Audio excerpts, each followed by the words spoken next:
ನಿಮ್ಮ HR ಒಂದು ವಿಷಯ ಹೇಳಿರ್ತಾರೆ, ನೋಡಿ ಕಾಂಟ್ರಾಕ್ಟರ್ ಸೈನ್ ಹಾಕಿದ್ರ ನೀವು ಯಾವುದೇ ಕಂಪ್ನಿ ಕೆಲಸ ಮಾಡೋಂಗಿಲ್ಲ, ನೋಡಿ ನೀವು ಕಾಂಟ್ರಾಕ್ಟರ್ ಸೈನ್ ಹಾಕಿದ್ರ ನೀವೆಲ್ಲೂ ಬೇರೆ ಕಡೆ ಕೆಲಸ ಮಾಡೋಂಗಿಲ್ಲ, ನೀವು ಯಾವುದೇ ಒಂದು ಕಾಂಟ್ರಾಕ್ಟ್ ಸೈನ್ ಮಾಡಿದ್ರು ಕೂಡ ಜೊತೆಗೆ ನೀವು ಈ ಬಿಸ್ನೆಸ್ ಅನ್ನು ಕೂಡ ಮಾಡಬಹುದು. ಕೆಲವೊಂದ್ಸಲ ನೀವು ಒಂದು ಬಿಸ್ನೆಸ್ ಅಲ್ಲಿ ಸ್ಟೆಪ್ಸ್ ತಗೊಳ್ಳೋದು ನಿಮ್ಮ ಡಿಸಿಷನ್ ಬೆಸ್ಟ್ ಲೈಫ್ ಆಗಿರುತ್ತೆ, ಕೆಲವೊಂದ್ಸಲ ವರ್ಸ್ಟ್ ಲೈಫ್ ಆಗಿರುತ್ತೆ. ನೀವೇನಾದ್ರೂ IT ಸೆಕ್ಟರ್ ನಲ್ಲಿ ಕೆಲಸ ಮಾಡಿದ್ರೆ ಖಂಡಿತ ಈ ಕೆಲಸವನ್ನ ಮಾಡಬೇಡಿ, ನಿಜವಾಗ್ಲೂ ಇದು ಇಲ್ಲಿಗಲ್ ಆಗುತ್ತೆ, ನೀವು ಅರೆಸ್ಟ್ ಕೂಡ ಆಗ್ಬೋದು.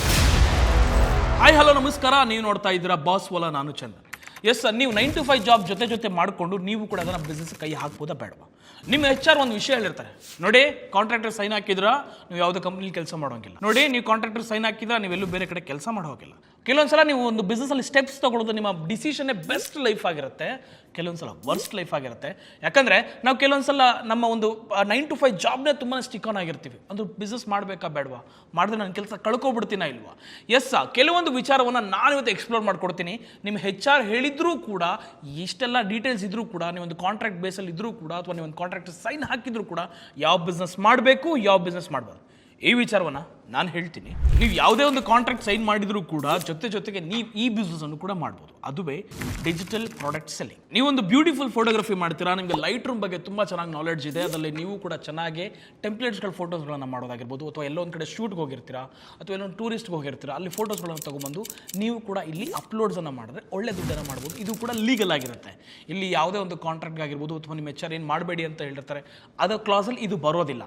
ಅಂದರೆ ನೀವು ಅದೊಂದು ಒಳ್ಳೆ ಫೋಟೋ ತೆಗೆದು ಅದನ್ನು ಲೈಟ್ ರೂಮ್ ಎಡಿಟ್ ಮಾಡಿ ನೀವು ಒಂದು ಸ್ಟಾಕ್ ಶಾಟ್ಸ್ ಅಲ್ಲೋ ಅಥವಾ ಇನ್ಯಾವುದೋ ಆನ್ಲೈನ್ ವೆಬ್ಸೈಟ್ಸ್ಗಳೆಲ್ಲ ನೀವೆಲ್ಲ ಹಾಕಿ ನೀವು ಕೂಡ ಅದನ್ನು ಸೆಲ್ ಮಾಡಿದ್ರೆ ಒಳ್ಳೆ ಪ್ಯಾಸಿವ್ ಇನ್ಕಮ್ನ ಕ್ರಿಯೇಟ್ ಮಾಡ್ಕೋಬಹುದು.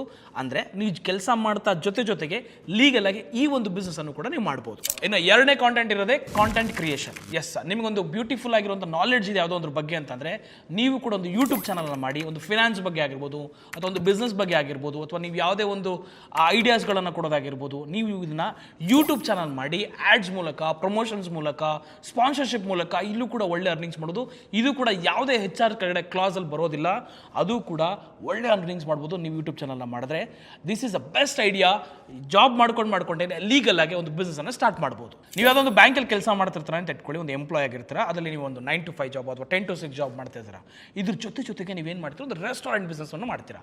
ಈ ರೆಸ್ಟೋರೆಂಟ್ ಬಿಸ್ನೆಸ್ ಮಾಡ್ತಾ ನಿಮ್ಗೆ ಏನಾಗುತ್ತೆ, ಫ್ಯಾಬ್ಯುಲಸ್ ಆಗಿ ಓಡ್ಬಿಡುತ್ತೆ, ತುಂಬ ಕ್ಲಿಕ್ ಆಗಿಬಿಡುತ್ತೆ. ಬಟ್ ನೀವು ಅಲ್ಲಿ ಟೈಮ್ ಕೊಡೋಕ್ಕಾಗಲ್ಲ, ಮ್ಯಾನೇಜ್ ಮಾಡೋಕ್ಕಾಗಲ್ಲ. ಏನು ಟೇಸ್ಟ್ ಹೋಗ್ತಿದೆ, ಕ್ಲೀನ್ನೆಸ್ ಇದೆಯಾ ಇಲ್ವಾ, ನಮ್ಮ ಕಸ್ಟಮರ್ ಏನು ಡಿಮ್ಯಾಂಡ್ ಮಾಡ್ತಾ ಇದ್ದಾರೆ, ನಾನು ಲೊಕೇಶನ್ ಇಟ್ಟರು ಚೆನ್ನಾಗಿ ಹೋಗ್ತಿದೆಯಾ, ಅಥವಾ ಇನ್ನೇನ ಎಕ್ಸ್ಟ್ರಾ ಐಟಮ್ಸ್ ಆ್ಯಡ್ ಮಾಡಬೇಕಾ ಅಂತ ನೋಡ್ಕೊಳ್ತಾ ನೀವು ಇಲ್ಲಿ ಕೆಲಸದಲ್ಲಿ ಟೈಮ್ ಕೊಡೋಕ್ಕಾಗಲ್ಲ.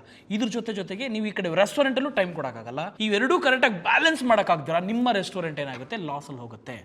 ಎಸ್, ಅಂದರೆ ನೀವು 9 to 5 ಅಥವಾ 10 to 6 ಜಾಬ್ ಮಾಡ್ಕೊಳ್ತಾ ಇಲ್ಲಿ ರೆಸ್ಟೋರೆಂಟ್ ಬಿಸ್ನೆಸ್ ಮಾಡೋದು ಅಷ್ಟು ಸುಲಭ ಅಲ್ಲ. ಅಂದರೆ ಇದನ್ನು ಮಾಡಬೇಡಿ. ಈ ಕಡೆ ಕಾನ್ಸಂಟ್ರೇಟಿವ್ ಮಾಡೋಕ್ಕಾಗಲ್ಲ ಕೆಲಸದಲ್ಲಿ, ಇಲ್ಲೂ ಕೂಡ ಒಳ್ಳೆ ನಿಮಗೆ ಪರ್ಫಾರ್ಮೆನ್ಸ್ ಕೂಡ ಕೊಡೋಕ್ಕಾಗೋದಿಲ್ಲ. ಸೊ ಇದನ್ನು ಮಾಡಬೇಡಿ. ಎಸ್, ನೀವೇನಾದರೂ IT ಸೆಕ್ಟರ್ನಲ್ಲಿ ಕೆಲಸ ಮಾಡಿದ್ರೆ ಖಂಡಿತ ಈ ಕೆಲಸವನ್ನು ಮಾಡಬೇಡಿ. ನಿಜವಾಗ್ಲೂ ಇದು ಇಲ್ಲಿಗಲ್ ಆಗುತ್ತೆ, ನೀವು ಅರೆಸ್ಟ್ ಕೂಡ ಆಗ್ಬೋದು. ಯಾವ ಸರ್ ಅಂತಂದರೆ, ನೀವೇನಾದರೂ ಒಬ್ಬ ಡೆವಲಪರ್ ಆಗಿ ಕೆಲಸ ಮಾಡ್ತೀರಾ ಅಂತ ಒಂದು ಎಕ್ಸಾಂಪಲ್ ಇಟ್ಕೊಳ್ಳಿ.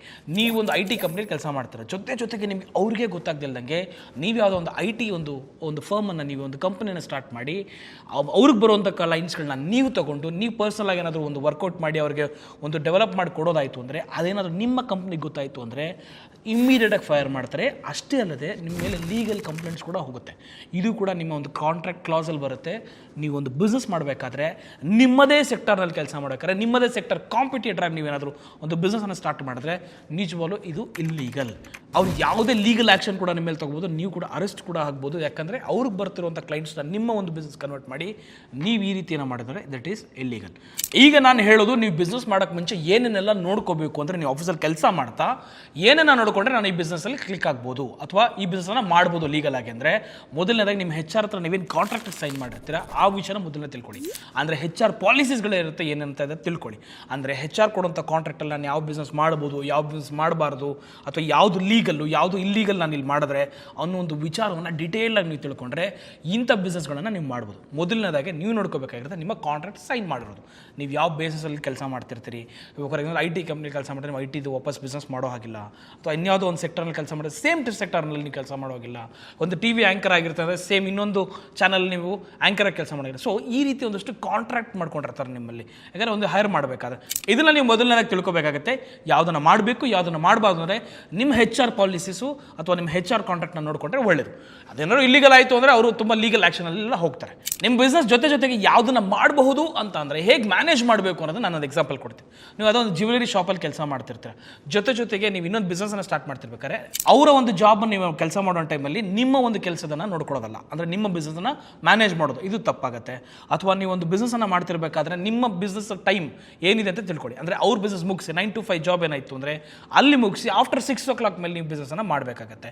ಅಂದರೆ ಫಾರ್ ಎಕ್ಸಾಂಪಲ್ ನೀವು ಒಂದು IT ಸೆಕ್ಟರ್ ಕೆಲಸ ಮಾಡಿ ಬೇರೆ ಯಾವುದೋ ಒಂದು ಇಂಡಸ್ಟ್ರಿ ಕೆಲಸ ಮಾಡ್ತಿರ್ತೀರ ಅಂದಾಗ ನೀವೊಂದು ಅವರ ಒಂದು ಜಾಗದಲ್ಲಿ ಇಟ್ಕೊಂಡು ಅವ್ರ ಲ್ಯಾಪ್ಟಾಪಲ್ಲಿ ನೀವೇನೋ ವರ್ಕ್ ಮಾಡೋದಾಯ್ತು ಅಂದರೆ ಇದು ಕೂಡ ಇಲ್ಲಿಗಲ್ ಆಗುತ್ತೆ.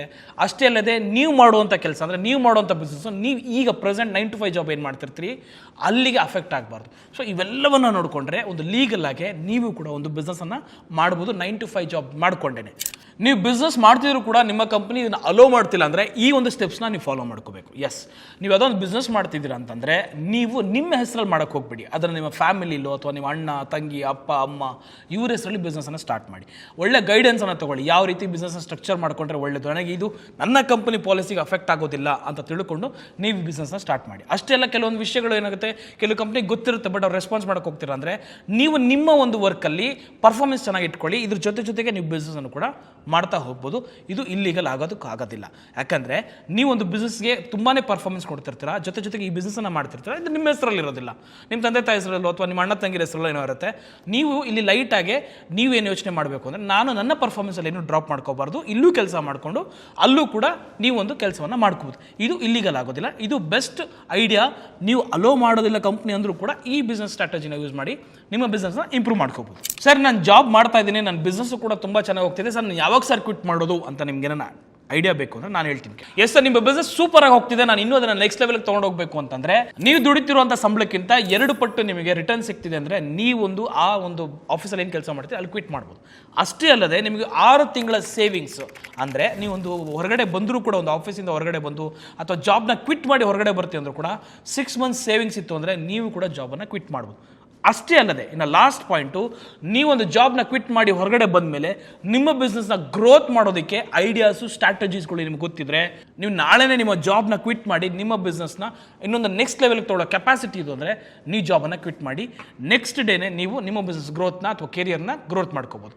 ಸೊ ಗೊತ್ತಾಯ್ತಲ್ಲ ಯಾವ ರೀತಿ ನೀವು ಕ್ವಿಟ್ಟನ್ನು ಮಾಡಬೇಕು ನಿಮ್ಮ ಬಿಸ್ನೆಸ್ ಅಂದರೆ ಇಷ್ಟೆಲ್ಲ ಪಾಯಿಂಟ್ಸ್ ಇರಬೇಕು. ನೀವು ಒಂದು 6 months ಆಗಿ ಸೇವಿಂಗ್ಸ್ ಇಟ್ಕೊಂಡಿರಬೇಕು, ನಿಮ್ಮ ಸಂಬಳಕ್ಕಿಂತ 2 ಪಟ್ಟು ರಿಟರ್ನ್ಸ್ ನಿಮಗೆ ಸಿಗ್ತಿರಬೇಕು, ನೀವು ಆಫೀಸಿಂದ ಹೊರಗಡೆ ಬಿಟ್ಟು ಬಂದ ಮೇಲೂ ಕೂಡ ನಿಮ್ಮ ಬಿಸ್ನೆಸ್ನ ಪರ್ಫಾರ್ಮೆನ್ಸ್ನ ಜಾಸ್ತಿ ಮಾಡ್ಕೊಳಕ್ಕಾಗಿರ್ಬೋದು ಅಥವಾ ಗ್ರೋತ್ ಮಾಡೋಕ್ಕಾಗಿರ್ಬೋದು ಸೂಪರ್ ಆಗಿ ಬರುತ್ತೆ. ಅಂದರೆ ಐಡಿಯಾಸ್ ಇದು ಅಂದರೆ ನೀವು ಈ ಒಂದು ಕೆಲಸವನ್ನು ಈಸಿಯಾಗಿ ಕ್ವಿಟ್ಟನ್ನು ಮಾಡ್ಬೋದು. ಈ 4 ಒಂದು ಟಿಪ್ಸನ್ನು ಕೊಡ್ತೀನಿ ನಿಮ್ಮ ಬಿಸ್ನೆಸ್ಸಲ್ಲಿ ಸಕ್ಸಸ್ ಆಗಬೇಕು ಅಂತಂದರೆ. ನೀವೊಂದು ಕೆಲಸ ಮಾಡ್ತಿರೋಂಥ ಜಾಗದಲ್ಲಿ ನೀವು ಯಾವುದೇ ಒಂದು ಬಿಸ್ನೆಸ್ ಜೊತೆ ಮಾತಾಡೋದಾಗಿರ್ಬೋದು ಅಥವಾ ಕ್ಲೈಂಟ್ ಜೊತೆ ಮಾತಾಡೋದಾಗಿರ್ಬೋದು ಮಾಡೋಕ್ಕೆ ಹೋಗ್ಬೇಡಿ. ಎರಡನೇದು, ನೀವು ಕೆಲಸ ಮಾಡುವಂಥ ಜಾಗದಲ್ಲಿ ಇರುವಂಥ ಲ್ಯಾಪ್ಟಾಪ್ಸ್ ಆಗಿರ್ಬೋದು ಅಥವಾ ಮೀಟಿಂಗ್ ಹಾಲ್ಸ್ ಆಗಿರ್ಬೋದು ಅದನ್ನು ಉಪಯೋಗಿಸ್ಕೊಂಡು ನಿಮ್ಮ ಬಿಸ್ನೆಸ್ಸನ್ನು ರನ್ ಮಾಡೋಕ್ಕೆ ಹೋಗ್ಬೇಡಿ. ಆ್ಯಂಡ್ ಮೂರನೇದು, ನೀವು ಯಾವುದೇ ಜಾಬನ್ನು ಮಾಡ್ತಿರ್ಬೇಕಾದ್ರೆ ಅಲ್ಲಿ ಪರ್ಫಾರ್ಮೆನ್ಸ್ ಡೌನ್ ಆಗಬಾರ್ದು. ನಿಮ್ಮ ಬಿಸ್ನೆಸ್ ಟೆನ್ಷನ್ ತೊಗೊಂಬಂದು ನಿಮ್ಮ ಆಫೀಸಲ್ಲಿ ಹಾಕಿ ಆ ಒಂದು ಪರ್ಫಾರ್ಮೆನ್ಸನ್ನು ಡೌನ್ ಮಾಡೋದಾಗಿರ್ಬೋದು ಆ ಥರ ಯಾವುದು ಮಾಡೋಕ್ಕೆ ಹೋಗ್ಬೇಡಿ. ಅಷ್ಟೇ ಅಲ್ಲದೆ ಅಂತ ಲಾಸ್ಟ್ ಪಾಯಿಂಟ್, ನೀವೊಂದು ಬಿಸ್ನೆಸ್ ಮಾಡುವಂಥ ಸಮಯದಲ್ಲಿ ಯಾವುದೇ ಒಂದು ಕಾನ್ಫ್ಲಿಕ್ಟ್ಗಳನ್ನು ಇಟ್ಕೋಬೇಡಿ. ಅಂದರೆ ತೊಂದರೆಗಳನ್ನು ಇಟ್ಕೊಂಡು ಇಲ್ಲಿ ಬಂದು ಕೆಲಸ ಮಾಡೋದು ಅಥವಾ ಬಿಸ್ನೆಸ್ ಏನೋ ಜಗಳ ಆಗಿರುತ್ತೆ ಅಲ್ಲಿ ಬಂದು ಇದನ್ನು ತೊಗೊಂಡು ನಿಮ್ಮ ಕೆಲಸದಲ್ಲಿ ಒತ್ತಡದ ಮೇಲೆ ಹಾಕೊಳ್ಳೋದಾಯ್ತು ಅಂದರೆ ಈ ಕೆಲಸವನ್ನು ಮಾಡದಿದ್ದರೆ ನಿಜವಾಗ್ಲೂ ನಿಮ್ಮ ಬಿಸ್ನೆಸ್ನ ಒಳ್ಳೆ ಗ್ರೋತ್ ಮಾಡ್ಕೋಬೋದು, ಜೊತೆಗೆ ನಿಮ್ಮ ಕೆಲಸವನ್ನು ಕೂಡ ಒಳ್ಳೆ ಪರ್ಫಾರ್ಮೆನ್ಸಲ್ಲಿ ಇಟ್ಕೋಬೋದು. ಸೊ ಇದಿಷ್ಟನ್ನು ಮಾಡಬೇಡಿ. ಯಾವುದನ್ನು ಮಾಡಬಹುದು ಅಂತ ಹೇಳೋದಾಯಿತು ಅಂದರೆ ನಿಮ್ಮ ಬಿಸ್ನೆಸ್ಸಲ್ಲಿ ಎಥಿಕಲ್ ಆಗಿರಿ, ಯಾವುದೇ ಮೋಸವನ್ನು ಮಾಡಬೇಡಿ, ಎರರ್ಸನ್ನು ಮಾಡಬೇಡಿ. ನಿಮ್ಮ ಬಿಸ್ನೆಸ್ಸಲ್ಲಿ ಇಂಪ್ರೂವ್ ಮಾಡಬೇಕು ಅಂದರೆ ನೀವು ಮಾಡುವಂಥ ಜಾಗದಲ್ಲಿ ಎಥಿಕಲ್ ಆಗಿದ್ದರೆ ತುಂಬ ಇಂಪಾರ್ಟೆನ್ಸ್ ಆಗುತ್ತೆ. ನಿಮ್ಮ ಬಿಸ್ನೆಸ್ನ ಪ್ರೊಫೆಷನಲ್ ಆಗಿ ಇಟ್ಕೊಳ್ಳಿ, ನಿಮ್ಮ ವರ್ಕ್ನ ವರ್ಕಾಗಿ ಇಟ್ಕೊಳ್ಳಿ. ಎರಡನ್ನೂ ಮಿಕ್ಸ್ ಮಾಡಿ ನಿಮ್ಮ ಒಂದು ಬಿಸ್ನೆಸ್ಗೆ ಆಗಿರ್ಬೋದು ಅಥವಾ ಆಫೀಸ್ ವರ್ಕ್ ಆಗಿರ್ಬೋದು ಕಾನ್ಫ್ಲಿಕ್ಟ್ ಮಾಡೋಕ್ಕೆ ಹೋಗ್ಬೇಡಿ. ಎಸ್, ನೋಡಿದ್ರಲ್ಲ ಯಾವ ಕೆಲಸನ ಮಾಡಿದ್ರೆ ಲೀಗಲ್ಲು, ಯಾವುದನ್ನು ಮಾಡಿದ್ರೆ ಇಲ್ಲೀಗಲ್ಲು. ಈ ಕೆಲಸ ಜೊತೆಗೆ ಈ ಕೆಲಸವನ್ನು ಮಾಡಬೇಡಿ. ಇದಿಷ್ಟು ಕೂಡ ಐಡಿಯಾಸನ್ನು ಈ ವಿಡಿಯೋದಲ್ಲಿ ಕೊಟ್ಟಿದ್ದೀನಿ. ಸೊ ನೋಡ್ತಾ ಇರಿ, ದಿಸ್ ಇಸ್ ಬಾಸ್ ವಾಲಾ, Chandan signing off. Bye. Boss ವಾಲಾ, ಬಿ ದ ಬಾಸ್.